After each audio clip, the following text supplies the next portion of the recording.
What is good, fam? We out here again today, back for another installment of You May or May Not Have Coronavirus, but you have to stay inside no matter what and do nothing, so you're gonna learn about motorcycles, TV. Alright, so, 1974, CB. Look at the shop, hey? Cleaned it up a little bit. Looks pretty tight. Look at the bikes in the back, up top, rolling through, finish up the desk, looking sexy, little wood under there. Yeah, son, I'm stoked. This is gonna be a wild style season of motorcycling inside, cause you can't go outside. All right, 1974 CB360. We know it's a 74 because the 360s were only made from 1974 to 76, as one of the grammars, Figinus, I think is his name, shouted out. Also, my buddy out in Toronto, Ian, sorry, homie, I know you were saying it was a 74. My papers do say 73. Don't know why, somewhere along the line, the insurance kind of screwed that up. Great, so I went and got a new battery for it today. We got a big boy right here, a fresh battery. And what we're gonna do is we're gonna pop the battery in, and I'm gonna run and see what kind of electricals are working, what sort of circuits are working, if fuses and things like that aren't set up properly or are blown, if our lights are working, if our starter solenoid's working, and see if I can get the bike to turn over a little bit just to make a bit of noise and see kind of where we're at. And then I am going to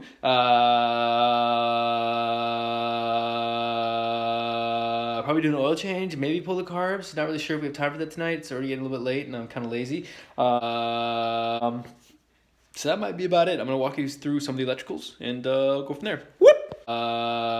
Okay, 99.99 times out of 5, motorcycle batteries are going to be located underneath the seat. So grab your key, pop that in there, and twist and a pop. That's going to open up the seat, and what do we got inside there?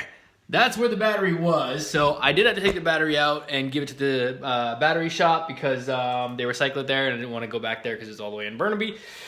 Y'all don't know where Burnaby is, but you don't want to go to Burnaby if you know what I'm saying. Got this bad boy right here. We're going to pop that in. Look at that fresh ass battery. Drops right in. And oh, look, the two things, the positive and the negative terminal just touched automatically, and what went on? Our back light. What a trip. Does our signals work? No, signals don't work. What do we got going on here? Is our headlight on? Anything going on in our headlight? Light, oh, nothing going on there. Okay. All right, well, shit.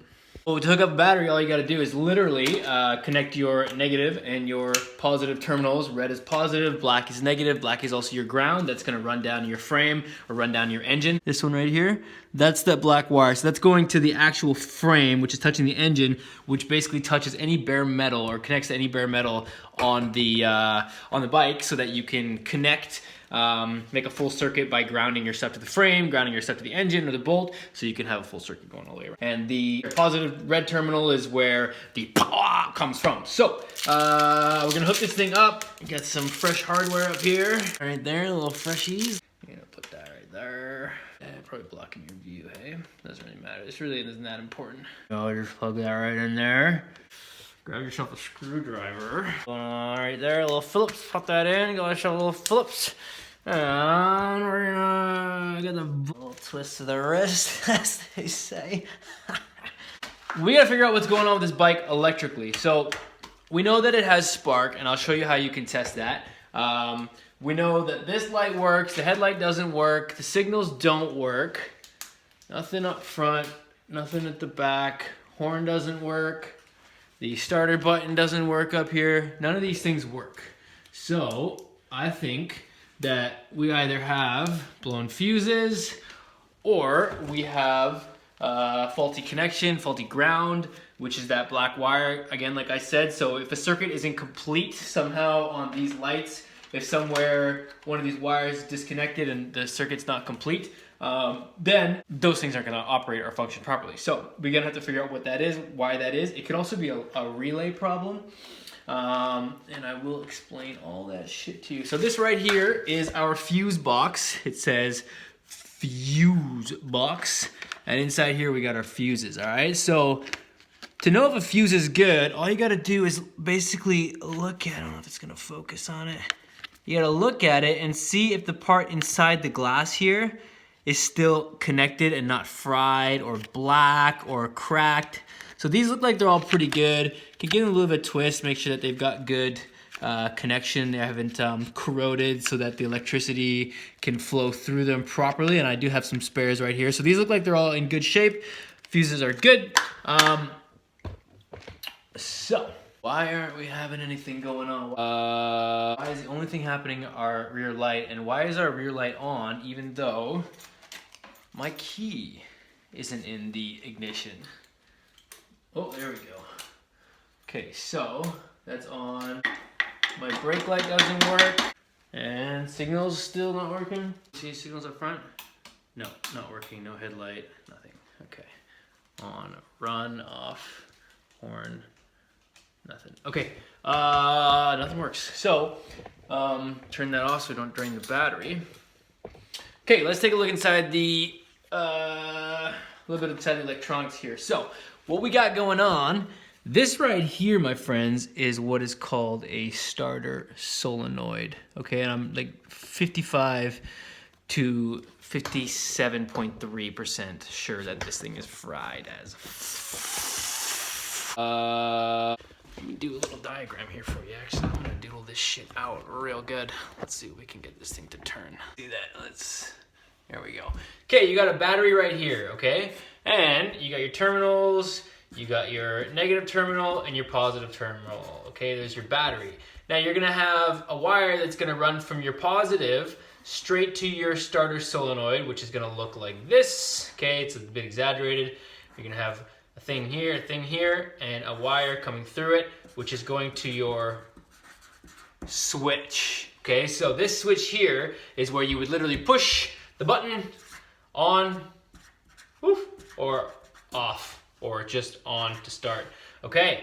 So this right here, my friends, you got a battery coming into this terminal and you got a wire coming out to this terminal, which is going to your starter motor, which is gonna look something like this, all right? And then here, this starter motor is gonna be connected to your transmission, your gears, basically to the base of your engine, okay? So this is your engine right here, right? And this is where all the gears are, everything is connected in here, and this is your piston going up and down, and this is where your crankshaft is, pistons are attached, pop, pop, pop, fuel comes in, right? So that's a lot of information right there. We're talking about this thing right here. So the starter solenoid, how does this thing work? When you push this button here, when you push the on button or you turn the key in your car, you turn it on, what you're doing is completing the circuit from the battery through the starter solenoid towards the starter motor so the starter motor can run. Now the starter motor, if that's not running, will not turn your engine and nothing will start. But if this isn't turning once you push the button, there's a possibility that we have an issue here, which is what I think is going on. So inside here, you got this piece of wire which is coming through, and it's gonna make a connection in here, which is gonna complete the circuit. Now how this thing works is electricity flows through, it completes the circuit, creates an electromagnetic force, and a little washer, piece of metal is on a spring, shoots up and touches these two things together to complete the circuit, and then the electricity can flow through and hit to the starter motor. So sometimes when you push an on button or you turn a key, you try to start something, you hear a click, click, click, click, like literally metal hitting something. That's this thing not working properly. That's this going up and hitting and coming down, hitting and coming down, not making a connection or not working properly. And sometimes this stuff works, makes a noise, but this thing isn't working. So we gotta follow down the line. So we know our battery is good. We just put a new battery in. I don't know if this switch is working, if the connection is good up top. I don't know if this is working, so I'm gonna start here because few things go wrong up here. Sometimes a faulty connection, but that's pretty easy to figure out. We're gonna check this out here. And so one of the ways that you do that is by bypassing the starter solenoid. So this right here, my friends, is the starter solenoid. You see my diagram was not that bad, hey? So this is the wire going straight to the battery, okay? And it goes straight into the starter solenoid right there. And this wire right here is going directly to your starter motor. And this one is the switch, okay? So how's that switch looking? What we got down there? We got a bunch of wires in here. Let's pop this off. Side cover, take that off. And these all look pretty good. They're all connected. They're not burnt, not shorted out or anything like that. This wire looks pretty good. The starter solenoid, though, to be honest with you, kind of looks like shit. Looks like it's pretty old. I'm going to grab my voltmeter and I'm going to check it out and see how that works. But in the meantime, what I'm going to do to see if this is our starter motor, which is right here. So that's where the wire... This is the wire right here that's running all the way from the starter solenoid, is going all the way to this starter motor, which is connected here to the transmission, and that's gonna turn and rotate that, which is gonna pump the engine up and down, which is gonna fire spark and fuel, and that's how an engine, whether it's a car or a motorcycle, whatever, it doesn't really matter, that's how it works. So, here's a little trick that you can do. So you turn the ignition on, okay? Make sure the bike is on run. And what you can do is, this right here is our starter solenoid. What you do is you bypass these two wires. From here to here is the connection. You see these terminals here, this terminal and this terminal? That's where the connection is being made when you hit the switch. And that wire right there, boom, this little gray wire right here to the black, is the switch that'll connect these two. So what we're gonna do is we're gonna literally use this screwdriver and I'm gonna create that connection, okay? So I'm gonna touch these together, it's probably gonna spark, and if we're lucky, we're gonna hear the engine start to turn so that we know that our starter motor works and then we know that our engine isn't seized. All right, let's check it out, see what we can do here. Oh, a little sparking. What do we got? Anything? Whoa!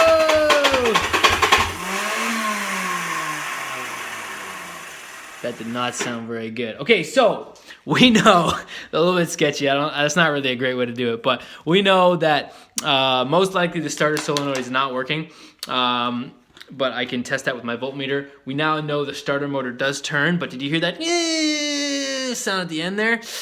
That's not the best, so it probably means that the starter motors, the gears inside of it are probably not forming a solid, what do you call it? Like they're starting to skip out, I guess. My car did the same thing where it just goes woo.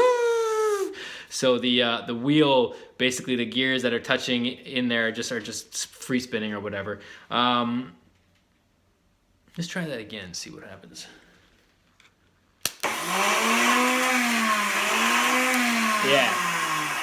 That's not a good sound. So I have a feeling that the starter motor is on its way out, which is not a good thing. So that's probably gonna need to be replaced. I don't think I'm gonna replace it though, because I have this really neato thing here called a Kickstarter. And that means that I can start this thing without needing the electronics, which is why these old bikes are freaking awesome, because if you get stuck on the side of the road or your battery dies or whatever, or you wanna fully take out the battery and just go super lean on it, then you can just kickstart it. And that's how I tested the Spark when I bought it, was the Kickstarter. So to test out Spark, grab yourself a socket that fits your spark plug, and you're gonna yank it out. So we're gonna pull off our spark plug boot here, and then we're gonna yank off our spark plug. Let's see if we can get that out. All right, take out your spark plug. This is a spark plug here, and this one is in pretty good shape overall. I'm gonna focus on. All right, this is what a spark plug looks like in case you've never seen one before. So you got your terminal up top here, which connects to your power source, your spark plug boot, which goes to your ignition coil. And then you've got here the threads, which is what connects to the focus, connects to your engine head there. You tighten it in, tighten it real tight. You've got this insulator covering the white part, which kind of goes all the way through there, and inside there is like usually some kind of a metal core, copper core, something along those lines, and it comes out, and at the very tip there, so you see that little, maybe you can focus on it, you've got your electrode. So that little part at the end, not the hook thing, that's just a piece of metal which allows the spark to jump somewhere. So the spark is actually jumping between that space there. You see that gap there? That's called the spark plug gap between that metal hook thing and the actual nub on the bottom, which is your electrode.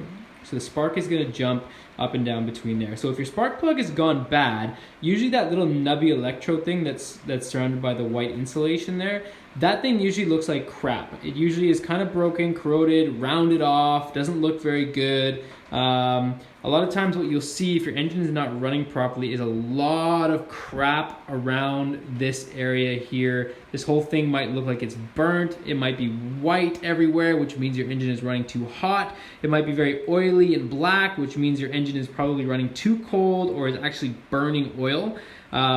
So the spark plug can actually tell you a lot about how your engine is running. So this one doesn't have much of anything on it. It's pretty clean. The electrode is in really good shape.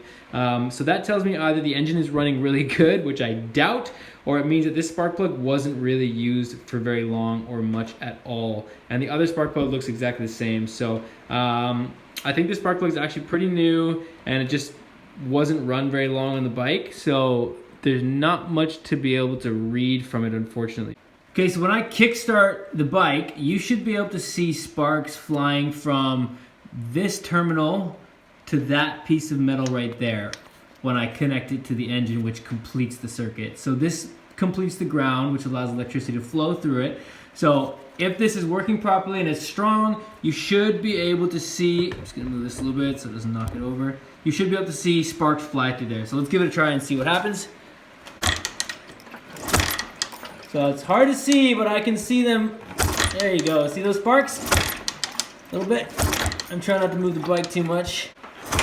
And then, yeah, baby! Look at that spark. We got spark. We got spark. So you got to test both sides of the engine. So because there's two spark plugs, there's one per cylinder. So the other one is over here. So I'm gonna test that, and then I'll know that both cylinders do fire.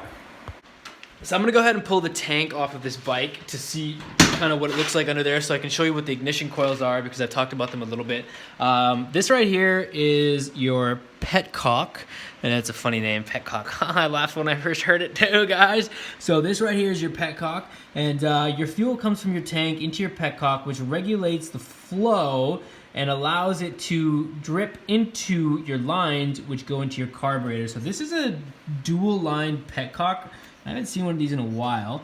They're kind of annoying because you got to play with two lines. And these lines here, I can see are actually automotive fuel lines. So they're a lot beefier, a lot thicker. If I turn this here to the on position down there, fuel will run through. You see it filling up right there? I don't really want to fill that up because I'm trying to take it off. So fuel will fill in through there and then run down and go into your carburetor, fill up this bowl right here. Air comes in, pushes, I'll explain all this stuff later, but just a general little gist of how carburetors work. Fuel sits in this bowl here, and then air comes through there, pushes air down, works on the Venturi principle. Fuel gets pushed up and swoop, sucks straight into the engine there, and then it combusts right there. It's the basics of how carburetors work. So I'm gonna yank this tank off. We're gonna take a look at underneath the tank, and you guys can see what that part of a motorcycle looks like. Also, if you guys ever buy a motorcycle, you always want to check and see, especially an older bike, you want to see what the tank looks like inside. So this one is not bad, actually. It's been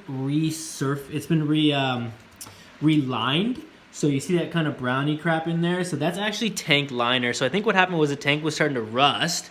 And you can see right here, there's a piece of, I don't know if you can see that or not, but there's a piece of tank liner that's kind of peeling off there. So whoever did this did a pretty shitty job. They just dumped a bunch of this tank liner in there and swished it around. I think it was starting to rust out, so the guy just put a bunch of tank liner in there to stop it from bleeding through. But you always want to open up your gas tank and take a look inside, get a flashlight and look in there real good, see if there's any rust, because the rust, first of all, will go inside here. There's these fuel filters, but they can, bits of rust and corrosion and stuff like that will get inside the carburetors, gunk up the carburetors, and ultimately get into your engine, which is not a good thing. So you always want to check that out. Okay, taking off the tank is super simple. So all you gotta do is lift up your seat, find out where it's connected. So this one right here is just has basically this rubber strap basically holding it down, which is not the greatest system, but yeah, so that just comes back. Okay, and then you gotta disconnect your fuel lines here. The petcock is on the off position. No fuel is gonna run this way, but I've got fuel in the line, so I do wanna make sure that I catch that. So all I'm gonna do is literally pull these off here. Okay, there we go. First one off. And yeah, it's quite a bit of gas still in there in that line. So I'm just gonna dump that into my thing here, just get rid of most of it so it doesn't drip everywhere. Okay, good. And grab the second one. Pop. Now we can yank off our tank. We're gonna yank the tank. This here has been taken off now. That little strap or whatever that was holding that. So this basically lifts right up. There's nothing else really holding it. It's super simple. Lift up the back first. Grab the front and then slide it backwards. And then it literally just comes right off. There we go. So now we got a motorcycle with no tank. What do you think about that, folks? How does that look? I feel like this thing really is just a shitty ass little motorcycle, to be honest with you. You can see what it looks like underneath the scenes, behind the scenes. So this right here is our, what is this called again, folks? You got it, a spark plug. So our spark plug is connected to a ignition coil. There's one on each side. There's one right there, and there's one right there. So what happens here is these are connected to these wires here going into here. I think that's our points and contacts right there. Let's take a look at that real quick. See what we got. Let's pop this off. Okay, so the ignition coil is going to be connected down in through here to the points and contacts. Look at that. You guys know what that is? These look like they're in really good shape, actually. So how these work here is when your engine turns, so when the pistons go up and down, the crankshaft spins, and up here there is camshaft. So when all this stuff spins, points and contacts actually go up and down. And you see that gap right there? That little gap right there? That gap, if that connects, that's gonna allow electricity to flow through. Same thing with that one there. And so what happens here is those connect, tuck, tuck, tuck, tuck, tuck, tuck, tuck, at a very specific time, which allows electricity to flow through here, go into your ignition coil, and then electricity will come through there, follow the wire all the way to your spark plug, and then fire inside your cylinder at a very specific time so that you can have the perfect timing of spark and fuel and then combustion. So as the piston goes up and down, it's being met with fuel and fire, spark at the exact precise time so the engine can actually run. So that's how these things work. This is a very primitive way of doing it. This is points and contacts. These things need to be adjusted and timed properly. But these look like they're in really good shape. I think they're pretty new, actually, so I probably won't have to do too much with them. I might check the gap, but that's how those work right there. So that's just another part of the ignition system. Cool beans, baby. So I think that's probably about all I'm going to go through tonight. So we checked the spark, and we know that a lot of the ignition components are actually working. So the spark plugs are working, the ignition coils are working, the points and contacts are obviously making contact so that the spark can fire. We have a new battery in there. Our starter motor is not working. That's this thing right here, in case you forgot, this cylinder looking thing. Majority of our electronics aren't working. Most of our lights and stuff aren't working. So I'm gonna run through the electronics of the light components of it tomorrow, and we're gonna also get into some carburetors as well tomorrow. So for now, I'm gonna drain the oil and just let it sit overnight so I can get some fresh oil in there. So right there, that's our oil plug. So I'm gonna unscrew that. Oil is gonna drip out of there. I'm gonna collect it all in this turkey basting tray and let that sit and pick it up tomorrow and keep on at it, baby. Okay, so to drain oil, all I gotta do is get under there. This is the drain plug, and you just gotta get in there, hold it nice and steady, and crack it loose. Whoa! Oh, that's tight. Okay. Okay, whoever put this on before, you're a dick. You don't need to do that this tight. Not very nice. Not very nice at all. Okay, got that loose. Get your drip pan and get ready for a messy job. So the idea here is this thing is gonna pop and all the oil is gonna come flying out of here. And I don't want to really lose this thing in the oil, but I also don't want to get covered in oil. So I'm gonna take it all the way to the point where it's just about to pop. And I'm gonna, right there, oof, take it out. And let's save this thing. And then also, you can take a look and see the condition of your drain plug. So you can see that there. So if your drain plug has a ton of metal parts on it and stuff like that, you know that there's metal scrapings inside of your engine, which is really bad, which means a lot of your gears or something's going on where, oh, it smells super burnt.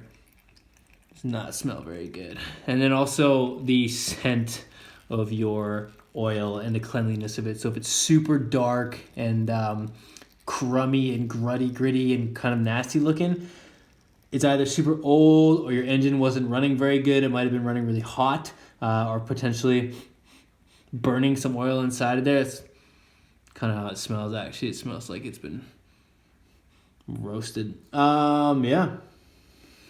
That's how that goes. That's all the oil, right? See all that. Okay, so I think that's about it for tonight. I got oil all over my hands and I just put it on my head. What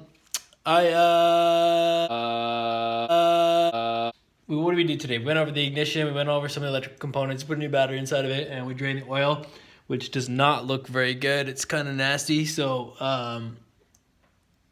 doesn't worry me, but it worries me a little bit. But it's not that big of a deal, but it's a pretty big deal. There's no metal shavings inside there, which is really good. The drain plug, as I said earlier, looks pretty clean. There's nothing really going on there, so that's good. Yeah, and tomorrow we're gonna keep at it, and piece by piece we get this bike started. Starting to get some boogers. Decaf coffee and hit the sack, baby. Thanks a lot, y'all, for tuning in to this edition of What's Good, Fam. We out here today, and I'll see y'all tomorrow. We'll get into some carburetors. Shee!